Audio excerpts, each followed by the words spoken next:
Good morning everyone, welcome back to GK today. I hope आप सब बिल्कुल ठीक होंगे और आज हम डिस्कस करेंगे 5 जुलाई के सबसे मोस्ट इम्पॉर्टेंट करंट अफेयर्स। चलिए अपना सेशन में स्टार्ट करते हैं। When is the international day against drug abuse and illicit trafficking observed? नशीली दवाओं के दुरुपयोग और अवैध तस्करी के खिलाफ अंतर्राष्ट्रीय दिवस कब मनाया जाता है? तो यूनाइटेड नेशंस जनरल असेंबली ने 1987 में ये अनाउंस किया था कि अब से 26 जून को हम ऑब्जर्व करेंगे as international day against drug abuse and illicit trafficking. और इस साल के लिए हमने थीम रखी है people first, stop stigma and discrimination, strengthen prevention. ठीक है, ये पूरी थीम थी इस साल के लिए। ओके, फिर हर साल इसके अलावा United Nations office on drugs and crime issue करती है वर्ल्ड ड्रग रिपोर्ट को। फाइन, तो यहाँ से दो बातें याद रखिएगा कि इस दिन को हम ऑब्जर्व करते हैं 26 जून को, और इस साल के लिए हमने थीम रखी है people first, stop stigma and discrimination, strengthen prevention. यहाँ पे अगर ऑप्शन नंबर ए की बात करें जो कि है 21 जून, तो याद रखिएगा कि 21 जून को हम सेलिब्रेट करते हैं इंटरनेशनल डे ऑफ योगा, और इस साल का ये 9th एडिशन था। ठीक है, थीम क्या थी इंटरनेशनल योगा डे की? तो आंसर हो जाएगा योगा फॉर वासुदेव कुटुंबकम। ये पूरी थीम थी। इसके अलावा नेशनल योगा ओलंपियाड कहाँ पे ऑर्गेनाइज किया गया था? तो आंसर हो जाएगा मध्य प्रदेश। मध्य प्रदेश में इसका ऑर्गेनाइजेशन किया गया था। साथ ही जो 100 डेज काउंटडाउन सेलिब्रेशन था इंटरनेशनल योगा डे के लिए, उसके लिए वेन्यू हमने रखा था नई दिल्ली। यहाँ पे योगा महोत्सव मनाया गया था। और जो 50 डेज का काउंटडाउन था इसके लिए, और वो हमने सेलिब्रेट किया था जयपुर में। ठीक है, तो ये वेन्यू भी जरूर याद रखिएगा, इंपॉर्टेंट है। फिर यहाँ पे ऑप्शन नंबर सी है 1 जुलाई। 1 जुलाई को हम बहुत सारे दिन ऑब्जर्व करते हैं, लाइक नेशनल डॉक्टर्स डे, फिर इसी दिन हम मनाते हैं चार्टर्ड अकाउंटेंट्स डे। इसके अलावा जोग डे भी इस दिन होता है, और पोस्टल वर्कर्स डे भी होता है। ठीक है, इनके हम एफर्ट को इस दिन रिकॉग्नाइज करते हैं कि किस तरह से हमें पोस्ट पहुंचाते हैं। और आपको कमेंट से बताना है कि इंटरनेशनल लेबर डे हम किस दिन ऑर्गेनाइज करते हैं या किस दिन मनाते हैं। और यहाँ पे लास्ट ऑप्शन है 5 जुलाई। ये तो उतना इंपॉर्टेंट डेट नहीं है खैर, लेकिन 5 जून जरूर आपके लिए इंपॉर्टेंट है, क्योंकि 5 जून को हम मनाते हैं वर्ल्ड एनवायरनमेंट डे। ये एग्जाम में बहुत बार पूछा गया है। और इस साल के लिए थीम क्या थी ये आपको बताना है कि वर्ल्ड एनवायरनमेंट डे 2023 के लिए थीम क्या रखी गई थी। सब लोग अपने जवाब कॉमेंट्स में मैंशन करेंगे। नेक्स्ट क्वेश्चन है, which company is set to buy the Danske Bank's IT centre in India? कौन सी कंपनी भारत में डांस्के बैंक के IT केंद्र को खरीदने के लिए तैयार है? तो हाल ही में इन्फोसिस ने अनाउंस किया है कि वो लॉन्ग टर्म कोलैबोरेशन कर रहे हैं डांस्के बैंक के साथ, और इस एग्रीमेंट के तहत अभी तो ये 5 साल का एग्रीमेंट रहने वाला है, लेकिन पॉसिबिलिटी है कि इसको 3 बार 1-1 साल के लिए बढ़ाया जाए, मतलब ओवरऑल ये 3 और साल के लिए बढ़ सकती है। टोटल एग्रीमेंट कितने लागत का हुआ है? तो $454 मिलियन का। ठीक है, तो इस एग्रीमेंट में होगा क्या, इन्फोसिस जो है वो डांस्के बैंक के IT सेंटर को टेक ओवर करेगी इंडिया में, और इसके थ्रू ये एम्प्लॉय करेंगे 1400 लोगों को। ठीक है, और डांस्के बैंक का हेडक्वार्टर्स कौन सी कंट्री में है? तो आंसर है डेनमार्क में। और ये बैंकिंग सर्विसेज प्रोवाइड करती है इंडिविजुअल्स और बिजनेसेस को, साथ ही लार्ज कॉर्पोरेशंस और इंस्टीट्यूशंस को भी। ठीक है, तो फिलहाल इंडिया में जो डांस्के बैंक का IT सेंटर है उसको कौन सी कंपनी परचेज कर रही है? तो ये कंपनी है इन्फोसिस। ओके, कुछ और यहाँ पे अगर बैंकिंग रिलेटेड करंट अफेयर्स की बात करें तो सबसे पहले याद रखिएगा कि हाल ही में स्टेट बैंक ऑफ इंडिया ने अपॉइंट किया है मिस्टर कामेश्वर राव को एज इट्स न्यू CFO। आपने CEO तो सुना होगा, CFO क्या है? Chief financial officer. ठीक है, जब भी कभी स्टेट बैंक ऑफ इंडिया किसी वजह से न्यूज़ में आता है तो काफ़ी ज़्यादा इंपॉर्टेंट हो जाता है, क्योंकि SBI एक बहुत इंपॉर्टेंट और बहुत रेप्यूटेड बैंक है। तो इसका ये वाला अपॉइंटमेंट ज़रूर याद रखिएगा। इसके अलावा RBI ने कुछ पेनल्टीज इम्पोज की थी डिफरेंट बैंक्स के ऊपर कुछ दिनों पहले, लाइक एक्सिस बैंक के ऊपर पेनल्टी लगी थी, जम्मू एंड कश्मीर बैंक के ऊपर लगी थी, और बैंक ऑफ महाराष्ट्र के ऊपर। किस लिए? क्योंकि इन्होंने RBI के कुछ नॉर्म्स को वॉयलेट किया था। ओके, फिर RBI की यहाँ पे बात करें तो RBI ने एक कैंपेन भी कुछ दिनों पहले रन कराया था जिसका नाम था 100 डेज 100 पेज कैंपेन, और इसके थ्रू जो भी अनक्लेम्ड डिपॉजिट्स थे उनको सेटल किया गया। ठीक है, फिर RBI की अगर हम बात करें तो कुछ दिनों पहले इन्होंने अपना एक डैशबोर्ड अनवील किया है जिसका नाम है अंतर्दृष्टि डैशबोर्ड। किस लिए? फाइनेंशियल इंक्लूजन को प्रमोट करने के लिए इंडिया के अंदर। तो सिंपली आपसे पूछ सकते हैं किस तरह क्वेश्चन कि 100 डेज 100 पेज कैंपेन किस ऑर्गेनाइजेशन या इंस्टीट्यूशन का है, या फिर अंतर्दृष्टि डैशबोर्ड किस इंस्टीट्यूशन का है? तो याद रखिएगा RBI का। ठीक है, फिर आरबीआई के बारे में ये भी बात याद रखिएगा कि हाल ही में इन्होंने अपना नया डिप्यूटी गवर्नर चुन लिया है और वो कौन है, मिस्टर स्वामीनाथन जानकी रमन। इनके बारे में बैक टू बैक हमने कई दिन लगातार रिवाइज किया है, ठीक है। नए डिप्यूटी गवर्नर आरबीआई के हो चुके हैं mister Swaminathan Janaki Raman. Next question है, which institution leads the trans Asia railway network? कौन सी संस्था ट्रांस एशिया रेलवे नेटवर्क का नेतृत्व करती है? सबसे पहले बात करेंगे कि नेटवर्क आजकल किस वजह से न्यूज़ में है। तो एशियन डेवलपमेंट बैंक जो है $400 मिलियन प्रोवाइड कर रही है लोन के फॉर्म में किस कंट्री को? बांग्लादेश कंट्री को। किस लिए कर रही है? For the construction of 102 kilometre का डुअल गॉज रेलवे जो कि डेवलप किया जाएगा बिटवीन चट्टोग्राम एंड कॉक्स बाजार, ताकि इस रीजन में ट्रेड, इन्वेस्टमेंट और टूरिज्म को प्रमोट किया जा सके, ठीक है। और ये जो रेलवे लाइन बनाई जा रही है ये पार्ट है ट्रांस एशिया रेलवे नेटवर्क का, जो कि एक इनिशिएटिव है यूनाइटेड नेशंस का, जिसका एम है सीमलेस रेल लिंक प्रोवाइड करना बिटवीन एशिया एंड यूरोप, ताकि बेटर कनेक्टिविटी हो सके ट्रेड और इन्वेस्टमेंट के मामले में, ठीक है।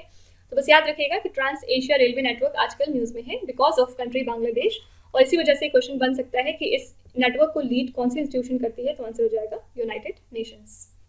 देखिए इसके अलावा कौन सी इंस्टीट्यूशन है जो कि डिप्लॉय कर रही है 10 million brushless direct current motor fans को कंट्री के अंदर सितंबर मंथ से? तो ये है एनर्जी एफिशिएंसी सर्विसेज लिमिटेड। इसने प्लान किया है कि मार्केट को एनर्जी एफिशिएंट फैंस की तरफ ले जाया जाए by deploying 10 million brushless direct current motor fans country के अंदर सितंबर मंथ से, ठीक है। और ये क्या चीज़ है energy efficiency services limited? Basically आप कह सकते हैं कि एक ज्वाइंट वेंचर है डिफरेंट पीएसयूज का मिनिस्ट्री ऑफ पावर के, ठीक है। और इस प्लान से होगा क्या, एनर्जी की जो कंजम्पशन है, जो खपत है, वो कम होगी, और साथ ही इसको ऐसे डिज़ाइन किया गया है ताकि वो कंट्री के नेशनली डिटरमाइंड कंट्रीब्यूशन टारगेट्स को अचीव कर सके, ठीक है। तो बस याद रखिएगा फिलहाल ये किसने प्लान किया है, तो एनर्जी एफिशिएंसी सर्विसेज लिमिटेड ने। नेक्स्ट क्वेश्चन है, who was awarded BET life time achievement award for 2023? BET life time achievement award for 2023 से किसे सम्मानित किया गया है? तो ये अवार्ड दिया गया है अमेरिकन रैपर बुस्टा राइम्स को, और अपने कैरियर में बुस्टा राइम्स ने टोटल 9 स्टूडियो एल्बम्स को रिलीज किया हुआ है, जिसमें से सभी एल्बम्स को बहुत ज़्यादा प्रेज किया गया था। इसके अलावा बुस्टा राइम्स ने वाइड स्प्रेड रिकॉग्निशन रिसीव किया अपने कंट्रीब्यूशन के लिए हिप हॉप म्यूजिक में, ठीक है। इसके अलावा इनको ऑनर किया गया है विद 12 ग्रैमी अवार्ड नॉमिनेशंस, और याद रखिएगा ये अवार्ड प्रेजेंट करता है ब्लैक एंटरटेनमेंट टेलीविजन नेटवर्क, और 2001 से ये अवार्ड दिया जा रहा है, ठीक है। तो इस साल के विनर कौन है? आंसर हो जाएगा बुस्टा राइम्स। अगर आपसे पूछा जाए कौन सी कंट्री को बिलोंग करते हैं तो आंसर हो जाएगा अमेरिका, ठीक है। कुछ और यहाँ पे अवार्ड्स एंड ऑनर्स अगर हम देखें तो याद रखिएगा order of the Nile award कौन सी कंट्री देती है? आंसर है इजिप्ट, और इस साल ये किसको दिया गया? तो हमारे प्राइम मिनिस्टर नरेंद्र मोदी जी को। फिर इसके अलावा 45th यूरोपियन एसे प्राइज दिया गया अरुंधति रॉय को फॉर आज़ादी, ठीक है। फिर गांधी पीस प्राइज किस ऑर्गेनाइजेशन को दिया गया है इस साल के लिए? गांधी पीस प्राइज मिला है गीता प्रेस को फ्रॉम गोरखपुर, ठीक है। फिर इसके अलावा आरबीआई के चीफ शक्तिकांत दास जी को इस साल का मिला है गवर्नर ऑफ द ईयर का अवार्ड, ठीक है। तो आपसे पूछ सकते हैं कौन सी कंट्री ने विन किया है governor of the year award? Answer हो जाएगा इंडिया। इंडिया के आरबीआई चीफ कौन है जिनको मिला है? तो आंसर है शक्तिकांत दास। इसके अलावा जो हमारी प्रेसिडेंट हैं द्रौपदी मुर्मू, इनको मिला है सूरीनेम का हाईएस्ट सिविलियन अवार्ड, ठीक है। तो ये कुछ इंपॉर्टेंट अवार्ड्स हैं जो आपको ध्यान में रखना है, एग्जाम में पूछे जा सकते हैं। नेक्स्ट क्वेश्चन है, विच ओडीआई स्पिन बॉलर रिसेंटली टुक 3 कंसेक्यूटिव 5 विकेट हॉल्स? हाल ही में किस वनडे स्पिन गेंदबाज ने लगातार 3 बार 5 विकेट लिए हैं? तो ये है वानिंदु हसरंगा, और इन्होंने ये अचीव किया है during the Sri Lanka cricket world cup qualifier, ठीक है। कौन सी कंट्री को बिलोंग करते हैं? तो आंसर है श्रीलंका। और इसी के साथ इन्होंने वकार यूनुस को ज्वाइन कर लिया है इस टर्म में, और वकार यूनुस हैं कौन सी कंट्री से? पाकिस्तान से, फाइन। तो अब तक अगर हसरंगा की बात करें तो प्रेजेंट में इन्होंने 61 विकेट्स लिए हैं फ्रॉम टोटल 44 ओडीआईज, ओके। तो बस याद रखिएगा कि ऐसा करने वाले कौन है? वानिंदु हसरंगा, और इनकी कंट्री जरूर याद रखिएगा, ये श्रीलंका से बिलोंग करते हैं। कुछ और यहाँ पे स्पोर्ट रिलेटेड करंट अफेयर्स अगर हम देखें तो फर्स्ट नाम है इसमें भवानी देवी का। भवानी देवी क्यों इंपॉर्टेंट है? क्योंकि हाल ही में इंडिया की पहली फेंसर बन चुकी हैं जिन्होंने कोई मेडल जीता है एशियन चैंपियनशिप में, ठीक है। और अब आपको कमेंट्स में बताना है कि एशियन चैंपियनशिप में इन्होंने कौन सा मेडल जीता, गोल्ड, सिल्वर या फिर ब्रॉन्ज। सब लोग अपने जवाब कमेंट्स में मेंशन करेंगे। फिर जॉस बटलर भी इंपॉर्टेंट है, इनके बारे में हमने पिछले सेशन में ही बात करी है। जॉस बटलर कौन सी कंट्री के लिए खेलते हैं, तो ये इंग्लैंड से हैं और हाल ही में इन्होंने कंप्लीट किए हैं 10,000 रन्स इन T20 क्रिकेट। ठीक है, थर्ड नंबर पे है SAFF की चैंपियनशिप और इसके लिए वेन्यू आपसे पूछा जा सकता है, वेन्यू याद रखिएगा इंडिया है। ठीक है, और फोर्थ नंबर पे अगर हम बात करें वर्ल्ड स्क्वैश चैंपियनशिप की, तो वर्ल्ड स्क्वैश चैंपियनशिप ऑलरेडी हो चुकी है। इसकी विनर है इजिप्ट कंट्री और इजिप्ट ने इसको जीता है मलेशिया को हरा के। ठीक है, एक इंपॉर्टेंट बात याद रखिएगा कि वर्ल्ड स्क्वैश चैंपियनशिप के लिए भी होस्ट इंडिया ही है और इसमें थर्ड नंबर पे इंडिया थी along with the country Japan. मतलब थर्ड नंबर पे दो कंट्रीज एक साथ रही, इंडिया और जापान। ठीक है, नेक्स्ट क्वेश्चन है विच इंडियन गोल्फर वन ज़ेक लेडीज ओपन टाइटल। किस भारतीय गोल्फर ने चेक लेडीज ओपन का खिताब जीता है, तो ये है इंडिया की गोल्फर दीक्षा डागर। इन्होंने अपना second ladies European tour title जीता है क्योंकि इन्होंने जीत लिया है टिप स्पोर्ट्स ज़ेक लेडीज ओपन। ठीक है, और इन्होंने अपना पहला LED टाइटल जीता था 2019 में और उसके बाद 2021 में ये पार्ट थी विनिंग टीम की at the Aramco team series in London. तो इसी के साथ दीक्षा डागर का ये 79th स्टार्ट है ऑन द LET और इनके पास अब 2 इंडिविजुअल टाइटल्स हैं, साथ ही 9 टॉप 10 फिनिशेस हैं, मतलब उनका अचीवमेंट है। ठीक है, तो याद रखिएगा कि ज़ेक लेडीज ओपन टाइटल की विनर कौन है, तो आंसर है दीक्षा डागर। देखिए, इसके अलावा आजकल 2 स्पोर्ट्स पर्सन काफ़ी ज़्यादा चर्चे में हैं। इनका नाम है सुतीर्था मुखर्जी एंड अयहिका मुखर्जी। ठीक है, किस वजह से इंपॉर्टेंट है, क्योंकि हाल ही में इन्होंने अपना वुमेन्स डबल्स टाइटल जीत लिया है in the WTT contender Tunis. ठीक है, इसी के साथ ये पहला इंडियन टेबल टेनिस प्लेयर का पेयर है जिन्होंने WTT कंटेंडर टाइटल इस साल जीता है और इन्होंने हराया था जापानीज डुओ को। ठीक है, तो आपसे बस ये पूछ सकते हैं कि ये दोनों लोग किस स्पोर्ट्स से एसोसिएटेड हैं, तो याद रखिएगा ये टेबल टेनिस खेलते हैं। इसके अलावा अगर हम कुछ ग्रैंड प्रिक्सेस यहाँ पे रिवाइज करना चाहें तो याद रखिएगा कैनेडियन ग्रैंड प्रिक्स के विनर हैं मैक्स वर्स्टैपेन। इसके अलावा मैक्स वर्स्टैपेन ने ऑस्ट्रियन ग्रैंड प्रिक्स भी जीता है इस साल का। फिर सर्जियो पेरेस ने जीता है अजरबैजान ग्रैंड प्रिक्स और सर्जियो पेरेस ही विनर हैं सऊदी अरेबियन ग्रैंड प्रिक्स के। ठीक है, नेक्स्ट है विच यूनियन मिनिस्ट्री लॉन्च द स्वच्छ सर्वेक्षण 2023 मेरा शहर मेरी पहचान सर्वे। किस केंद्रीय मंत्रालय ने स्वच्छ सर्वेक्षण 2023 मेरा शहर मेरी पहचान सर्वेक्षण शुरू किया। ये क्वेश्चन बहुत इजी है और काफ़ी बार पूछा गया है, तो स्वच्छ सर्वेक्षण को सबको पता है कि किस मिनिस्ट्री से रिलेटेड है। आंसर है ministry of housing and urban affairs. इन्होंने हाल ही में स्वच्छ सर्वेक्षण 2023 का फील्ड असेसमेंट लॉन्च कर दिया है और ये 8th एडिशन रहेगा दुनिया के सबसे बड़े अर्बन स्वच्छता सर्वे का, जो कि है स्वच्छ सर्वेक्षण। और इस सर्वे से होगा क्या, ये 4500 प्लस सिटीज़ जो भी हैं उनकी परफॉर्मेंस को चेक करता है डिफरेंट 46 इंडिकेटर्स पे रख के। साथ ही ऐसा एक्सपेक्ट किया जा रहा है कि ये इसी मंथ में कंप्लीट हो जाएगा। ठीक है, तो बस याद रखिएगा कि स्वच्छ सर्वेक्षण 2023 ministry of housing and urban affairs से रिलेटेड है। यहाँ पे 2-3 मिनिस्ट्रीज की हम बात करते हैं जो आजकल चर्चे में है। फर्स्ट है यहाँ पे ministry of fisheries, animal husbandry and dairying. किस वजह से न्यूज़ में है, क्योंकि हाल ही में इस मिनिस्ट्री ने लॉन्च किए हैं NOC approvals for new drugs and inoculation system portal. इस पोर्टल से होगा क्या, जो department of animal husbandries and dairying है वो फैसिलिटेट करेगा रेगुलेटरी अप्रूवल प्रोसेस को, जिसमें कि ट्रांसपेरेंसी भी रहेगी ताकि आप अच्छे से वेटरनरी प्रोडक्ट प्रपोजल्स को एग्जामिन कर सकें, साथ ही उनको इंटीग्रेट कर सकें with the Sugam portal of central drugs standard control organisation. ठीक है, तो बस सिंपली आपसे पूछा जा सकता है कि नंदी, जिसका फुल फॉर्म है new drugs and inoculation system, इससे कौन सी मिनिस्ट्री रिलेटेड है या इसके लिए किस मिनिस्ट्री ने NOC अप्रूवल्स को लॉन्च कर दिया है। तो ये है ministry of fisheries, animal husbandry and dairying. इसके मिनिस्टर कौन है, मिस्टर पुरुषोत्तम रुपाला। ठीक है, सेकेंड न्यूज़ है यहाँ पे PM प्रणाम स्कीम के बारे में और ये किस मिनिस्ट्री से रिलेटेड है, तो आंसर है ministry of chemicals and fertilisers. तो सेंटर ने इस स्कीम को अप्रूव किया है ताकि वो स्टेट्स को इंसेंटिवाइज कर सके अल्टरनेटिव फर्टिलाइजर्स को प्रमोट करके, साथ ही केमिकल फर्टिलाइजर्स के यूज को रिड्यूस करके। ठीक है, और PM प्रणाम का फुल फॉर्म क्या है, PM programme for restoration, awareness generation, nourishment and amelioration of mother earth scheme. ठीक है, तो ये डिसाइड हुआ है कि करंट यूरिया सब्सिडी की जो स्कीम चल रही है उसको कंटिन्यू किया जाएगा अगले 3 सालों के लिए, और मतलब अब वो वैलिड रहने वाली है मार्च 2025 तक, और इसके लिए आउटले भी रिलीज किया गया है 3.68 लाख करोड़ रुपीस का। ठीक है, तो सिंपली आपसे पूछ सकते हैं कि पीएम प्रणाम स्कीम कौन सी मिनिस्ट्री से रिलेटेड है, तो याद रखिएगा ministry of chemicals and fertilisers. फिर अगर आपसे पूछा जाए कि कौन सी मिनिस्ट्री ने हाल ही में अनाउंस किया है 5G एंड बियॉन्ड हैकेथॉन 2023 को, तो इसको रिलीज किया है मिनिस्ट्री ऑफ कम्युनिकेशन ने।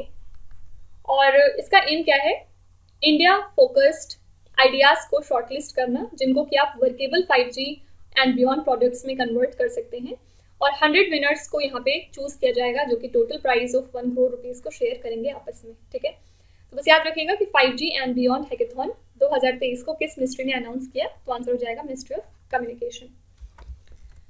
नेक्स्ट है, how many medals were one by India in the special Olympics world games 2023। Special Olympic world games 2023 में भारत ने कितने पदक जीते हैं टोटल। तो इस इवेंट में इंडिया ने टोटल जीते हैं 202 मेडल, जिसमें कि टोटल 76 गोल्ड मेडल्स भी मौजूद हैं। ठीक है, तो जो फाइनल कंक्लूडिंग डे था उस दिन इंडिया के एथलीट्स ने टोटल 6 मेडल जीते ट्रैक इवेंट से, जिसमें से 2 गोल्ड था, 3 सिल्वर था और 1 ब्रोंज था। ठीक है, और याद रखिएगा इसका जो कंक्लूडिंग या क्लोजिंग सेरेमनी था वो कहाँ पे हुआ था, तो आंसर हो जाएगा बर्लिन। ओके, तो बस याद रखिएगा कि स्पेशल ओलंपिक्स वर्ल्ड गेम्स में इंडिया ने टोटल 202 मेडल जीते हैं। कुछ और करंट अफेयर्स को अगर यहाँ पे थोड़ा सा रिवाइज करें तो फर्स्ट है एशियन कबड्डी चैंपियनशिप 2023, और इसके लिए कौन सी कंट्री विनर थी, तो आंसर है इंडिया। इंडिया ने इस चैंपियनशिप को जीता है ईरान को हरा के। ठीक है, सेकेंड नंबर पे है फर्स्ट जनजातीय खेल महोत्सव, और इसके लिए होस्ट कौन सा स्टेट है, तो ये है उड़ीसा। ओके, थर्ड नंबर पे है फीफा अंडर 20 वर्ल्ड कप 2023। तो फीफा अंडर 20 वर्ल्ड कप 2023 का जीता है उरुग्वे ने। उरुग्वे ने किस कंट्री को हराया, तो आंसर है इटली को। ठीक है, और फोर्थ नंबर पे हम बात करेंगे फ्रेंच ओपन की। फ्रेंच ओपन को जीता है नोवाक जोकोविच ने, और नोवाक जोकोविच ने हराया कैस्पर रूड को। नोवाक जोकोविच हैं सर्बिया कंट्री से और कैस्पर रूड बिलोंग करते हैं नॉर्वे को। ठीक है, नेक्स्ट क्वेश्चन है, which city is the host of the ODI cricket world cup 2023। ODI cricket विश्व कप 2023 का मेजबान कौन सा शहर है।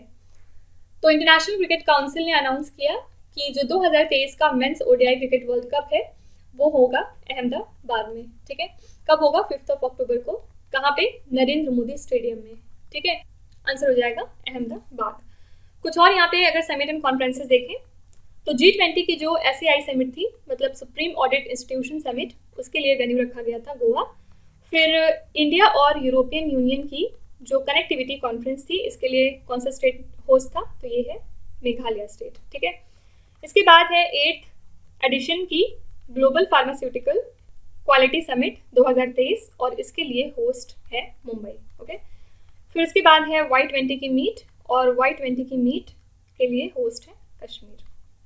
ये डिफरेंट समिट्स एंड कॉन्फ्रेंसेस हो गए। ठीक है, नेक्स्ट क्वेश्चन है, which country approved national research foundation bill 2023। किस देश ने नेशनल रिसर्च फाउंडेशन विधेयक 2023 को मंजूरी दे दी है। तो इंडिया की यूनियन कैबिनेट ने अप्रूव कर दिया है नेशनल रिसर्च फाउंडेशन बिल को, और ये जो बिल है इसके हेल्प से नेशनल रिसर्च फाउंडेशन को एस्टैब्लिश किया जाएगा जो कि प्रमोट करेगा रिसर्च एंड डेवलपमेंट को। साथ ही एक कल्चर प्रमोट होगा रिसर्च एंड इनोवेशन के फील्ड में through India's universities, colleges, research institutions and laboratories. ठीक है, तो ये बिल किस कंट्री का है, तो याद रखिएगा इंडिया का। और कौन सी कंट्री है जिसने $74 मिलियन पैकेज की हेल्प प्रोवाइड करी है हाल ही में यूक्रेन कंट्री को, तो ये है ऑस्ट्रेलिया। याद रखिएगा Australia won of the biggest non NATO countries है जिसने कि ये पैकेज अनाउंस किया है यूक्रेन कंट्री के लिए, और इस पैकेज की हेल्प से यूक्रेन नई मिलिट्री व्हीकल्स या फिर आर्टिलरी एम्युनिशन को परचेज करेगा, और साथ ही इसको ह्यूमैनिटेरियन हेल्प पे भी खर्चा किया जाएगा। ठीक है, तो ये कंट्री है ऑस्ट्रेलिया। और नाटो की बात करें तो 31st कंट्री कौन सी है जिसने हाल ही में नाटो को ज्वाइन किया है, तो ये कंट्री है फिनलैंड।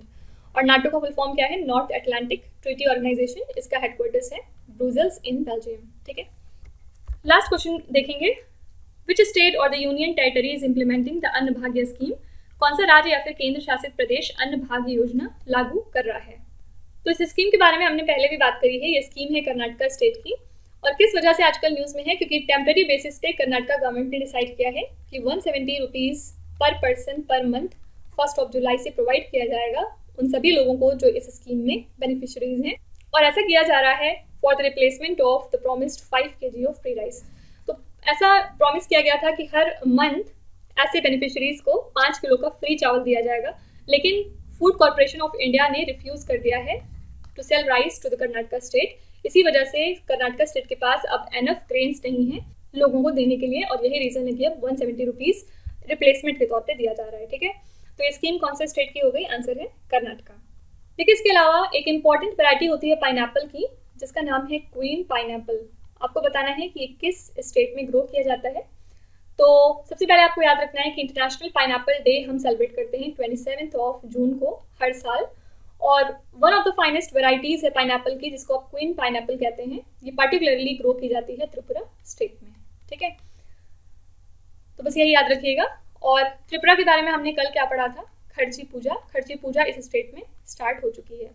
तो ये पूछा जा सकता है कि खर्ची पूजा फेस्टिवल कौन से स्टेट में सेलिब्रेट होता है? तो ये स्टेट है त्रिपुरा। ठीक है, तो ये हो गए हमारे आज के सभी इंपॉर्टेंट करंट अफेयर्स। और अब हम चलते हैं हमारी क्विज की तरफ, जहाँ पर आपको स्क्रीन पे 5 क्वेश्चंस दिखाई दे रहे होंगे। इनको ध्यान से पढ़ना है और इनका जवाब आपको कमेंट्स में मेंशन करना है। तो वीडियो को पॉज करके ध्यान से सारे क्वेश्चन को पढ़िए। इसमें से जो आपको आते हैं आप उनका जवाब कमेंट्स में मेंशन कर सकते हैं, और जो नहीं आते वो आप अपने फ्रेंड्स के आंसर्स को टैली करके या वहाँ से देख के याद कर सकते हैं। So that's it for today. I hope you have like the session. आज का सेशन आपको कैसा लगा ज़रूर बताएगा कमेंट्स में। साथ ही साथ आपका कोई भी रिव्यू है, फीडबैक है या फिर सजेशन है तो वो भी आप हमें बता सकते हैं। हमें जानकर खुशी होगी और हम पूरी कोशिश करेंगे उसको इम्प्लीमेंट करने की। तो कल फिर मिलेंगे सेम टाइम सेम जगह कल के करंट अफेयर्स के साथ। Till then stay tuned. Thank you so much for watching, and please do not forget to subscribe to GK Today. With this, me Nuzhat Sana signing off.